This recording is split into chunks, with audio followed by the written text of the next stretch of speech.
Hi, today from Groovy Entertainment. Today we're going to book on tip to play for you. Today's book is Wonders of the Pond for 1982. So let's get started.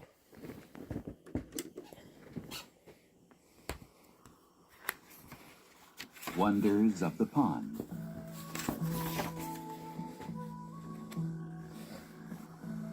It is a warm summer day. A gentle breeze moves through the trees. It makes small ripples across the pond. A bullfrog, sunning itself on a lily pad, croaks a loud song. This is the world of the pond, where many special plants and animals make their homes. A family of ducks waddles into the water. The mother leads 4 ducklings in a line close to the shore. All at once, the mother tips forward. Only her tail shows above the water. The mother duck eats weeds that grow in the water. These green plants are called pondweed. Tiny fish and snails hide in the pondweed. It shelters them from big fish, ducks, and other hunters. Some fish swim along the muddy floor of the pond, hunting for food. They are called bottom feeders. One kind of bottom feeder is the sucker. The sucker's mouth is at the lower part of its face. The sucker feeds by taking in the tiny plants and animals which are in the mud at the bottom of the pond. The bottom of a pond is a very busy place. Many things grow and live there. Plants grow in every part of the pond. That is because a pond is not very deep. Sunlight can touch every part of the pond, from top to bottom. Plants need this sunlight to grow. Every plant and animal plays an important part in the life of the pond. Even after a plant dies, it is used. It breaks down and makes the mud into good soil, where more plants will grow. Dead plants also are food for the tiny living things in the water. One of these tiny animals is the amoeba. An amoeba is so small, it can only be seen under a microscope. It can have any shape. The amoeba can stretch out long and thin, or it can curl up into a round blob. There are other animals the size of an amoeba in the pond. The paramecium is one kind. It looks like a shoe with little hairs all over it. It swims by waving those hairs. There are tiny living things in the pond that are not animals. They are plants called algae. Under the microscope, they look like strings of beads, needles, flowers, and many other things.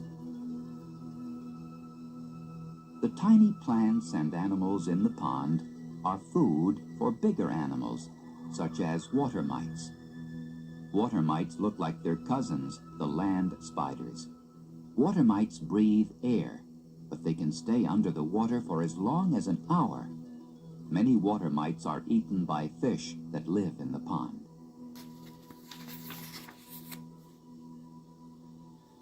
Worms are also part of the life of a pond. There are flatworms that slide along the muddy bottom, and there are roundworms that move by whipping themselves back and forth in the water. Many insects live near the pond, too. Mosquitoes lay their eggs at the edge of the water. The tiny eggs are laid early in the spring and hatch when the weather is warm. When they hatch, they look like little worms floating on top of the water. A mosquito changes many times before it is a fully grown insect with wings. The dragonfly is a very beautiful pond insect. It has a long, narrow body and 4 thin wings. Dragonflies come in many colors, and they are large insects. A dragonfly can be almost 4 inches or 10 centimeters wide from wingtip to wingtip.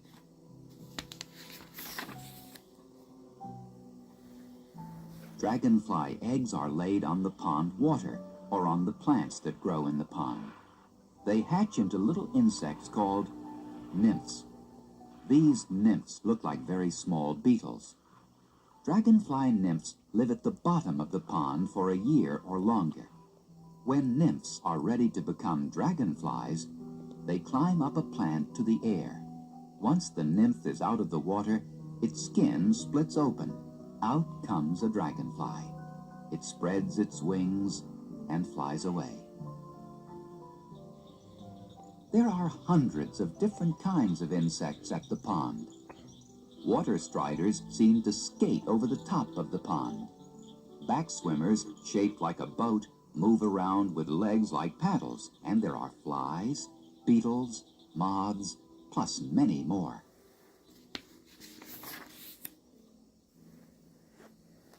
Where the pond is shallow, shrimp and crayfish live. To swim, the shrimp turn onto their sides and wave their legs. Crayfish look like small lobsters. Their shells are grayish-brown and hard. The crayfish has 5 pairs of legs.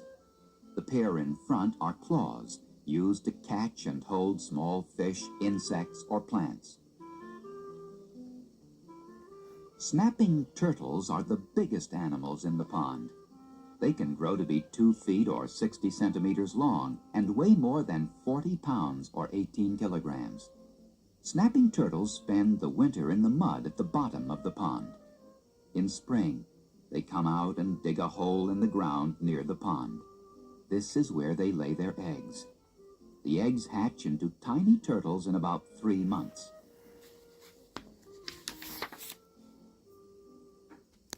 There is a creature of the pond that looks like a very small dinosaur. It's the salamander. Salamanders can be black with yellow marks, brown with blue spots, or bright red with black spots.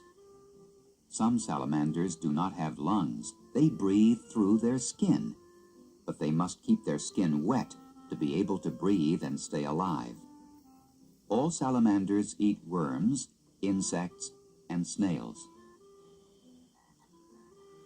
Frogs start life as eggs laid in the pond. After a few days, they hatch into tadpoles, little swimmers that look like fish. It takes 2 years for a tadpole to become a bullfrog.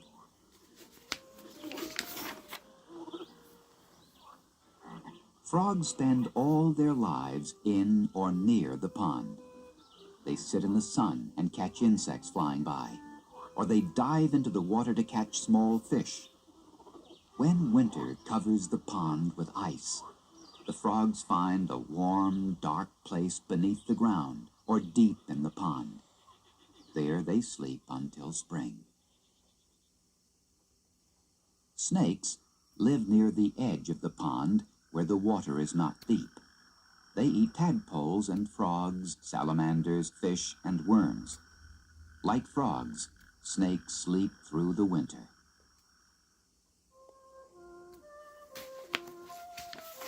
Fish of many different sizes and shapes live in the pond. The pumpkin seed sunfish is very colorful. It is blue, green, and orange. Near each eye, this fish has a bright red spot. There are many small fish in the pond. Little minnows dart here and there through the plants. The pickerel hides under a lily pad, waiting for a small fish to swim by. The pickerel is hard to see in the water. It is green and golden brown. It looks like the plants around it. A minnow glides by. The larger fish darts forward and catches it with sharp teeth. Many birds come to the pond. The red-winged blackbird builds a nest around cattails in the pond or on a bush nearby. It lays 3 or 4 eggs in the nest. In 2 weeks, the eggs hatch. Mother and father blackbird feed the baby birds insects from the pond. The little marsh wren and the great blue heron stop at the pond when they fly south in the autumn. They visit again on their way north in the spring.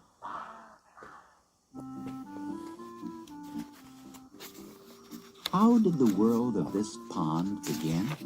It all began as the work of one animal, the beaver. Beavers make ponds. They do this by building a dam across a stream. The beaver cuts down trees with its strong teeth. Then it drags the logs into the water and builds its house with them. The dam holds back the water of the stream, and it collects. Finally, a pond is born. Like the beaver, the muskrat builds a house under the water. The house is made of mud, reeds, and cattails. The muskrat, a fine swimmer, uses its partly webbed feet like paddles. Spring and summer are times of great activity at the pond. When cold weather comes, life slows down. The green plants at the pond's edge turn brown and die. Birds fly away to warmer places. Some animals go to sleep in their homes under the water. The fish swim slowly all winter long. But spring will come again, bringing warm weather.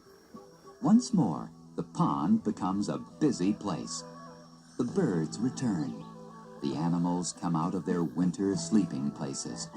The plants are green again. Nature has awakened the pond, and it is bursting with life.